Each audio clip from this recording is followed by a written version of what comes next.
Idrissa Seck avait promis de se déterminer lui aussi une fois que Macky Sall aura pris sa décision. C'est fait. Bonjour Idrissa Seck.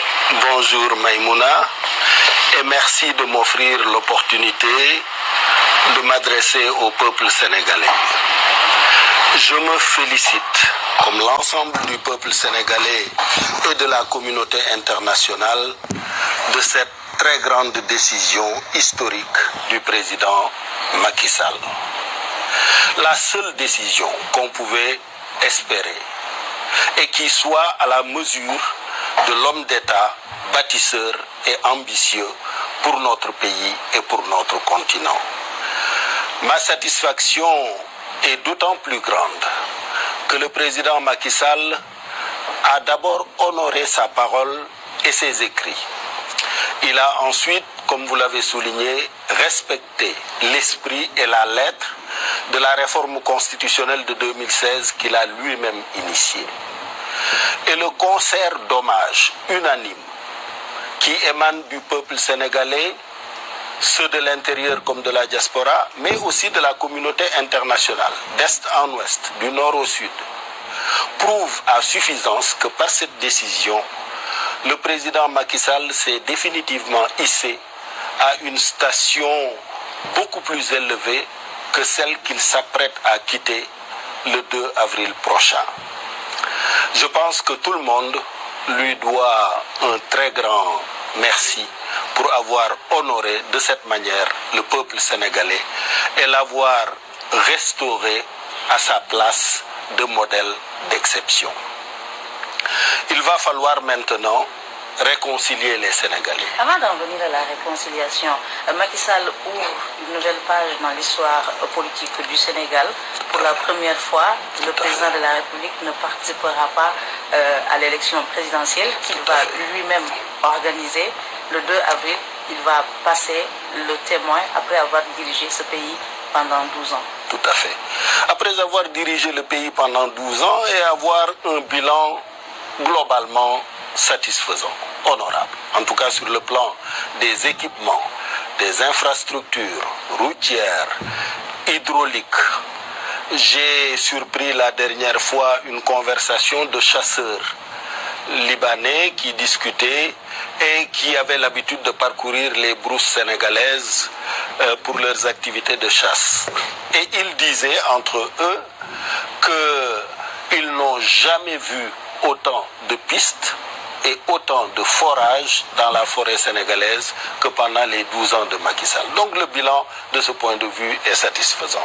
Comme je le dis toujours, sur le plan immatériel, il y a sans doute des choses à améliorer. Mais globalement, il a fait un très bon travail. Mais par cette décision-là qu'il vient de prendre, je pense que tout est dit. Là, il bénéficiera d'une mention honorable sur les langues de la postérité, en Afrique et dans le monde. Alors, c'est une décision qui va davantage pacifier l'espace politique et même l'espace socio-politique au Sénégal. Tout à fait. Alors, quelle perspective est-ce que vous entrevoyez? Qui est-ce qui va prendre en charge le legs de Macky Sall? Qui est-ce qui va conduire les destinées de la famille libérale? Est-ce que vous vous croyez à même de pouvoir prendre en charge ce legs? Vous savez, arrêtons-nous d'abord sur la pacification de l'espace. La paix est l'ingrédient premier de toute activité humaine. Sans paix, sans stabilité, sans sécurité, rien ne peut se passer. On ne peut ni éduquer, ni enseigner, ni cultiver, ni pêcher, ni chasser, ni s'amuser. On ne peut rien faire sans paix.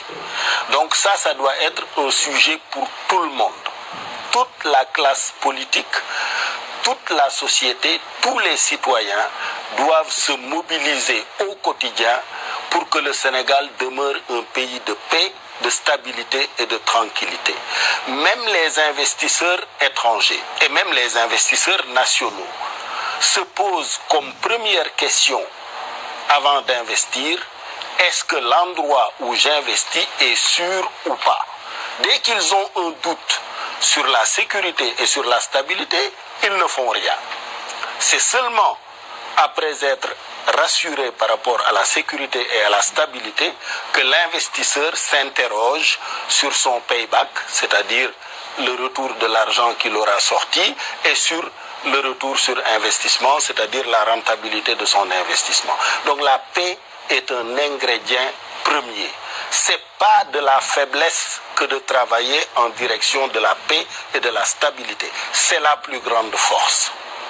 Et l'État a surgi dans l'histoire humaine précisément pour garantir la paix lorsque les hommes, poussés par les changements climatiques, se sont retrouvés autour des fleuves nourriciers pour fonder des civilisations. Ils ont eu besoin de paix, de sécurité et de stabilité. Ça, c'est l'ingrédient premier. Maintenant, la suite. Dieu seul sait qui sera là en février prochain, d'abord. Et qui il aura choisi à travers le choix du peuple sénégalais pour diriger les destinées du pays. Mais ce dont il faut se réjouir, c'est comme l'a dit le président Macky Sall, le Sénégal est rempli de leaders compétents, bien formés, très patriotes, désireux d'offrir à leurs enfants, leurs neveux, un avenir radieux. Et de toutes les façons, la compétition sera ouverte, sera transparente. Le président qui l'organise n'a aucun intérêt particulier à défendre et il va encore bonifier sa sortie en organisant des élections transparentes. Et les Sénégalais choisiront. Et les Sénégalais savent choisir. Ils votent depuis 1789. Ils savent voter. Le plus important, c'est que parmi les offres politiques présentes, les idées et les programmes en compétition, le cadre soit tel que les Sénégalais puissent choisir sereinement le meilleur avenir pour la jeunesse du pays et pour la jeunesse du continent. Le vœu formulé par bon nombre d'acteurs politiques, c'est que l'élection soit la plus inclusive possible, c'est-à-dire que toutes les candidatures manifestées soient prises en compte. Alors, est-ce qu'on peut espérer un processus électoral paisible, une élection paisible avec la chape de plomb judiciaire et qui plane encore sur la tête de Ousmane Sonko, le président du parti PASTEF? Je ne connais pas l'issue de ces problèmes judiciaires, mais en tout état de cause, le principe doit être une élection inclusive. Seul le citoyen électeur doit déterminer à qui va son vote et doit choisir. Maintenant, nous devons respecter le cadre législatif et réglementaire sénégalais. Ceux qui, du fait des lois existantes, sont exclus du processus doivent accepter cette exclusion. Mais le principe, c'est l'inclusion. Maintenant, je ne connais pas l'issue de cette procédure-là. Merci beaucoup. Merci. Idriss Seck.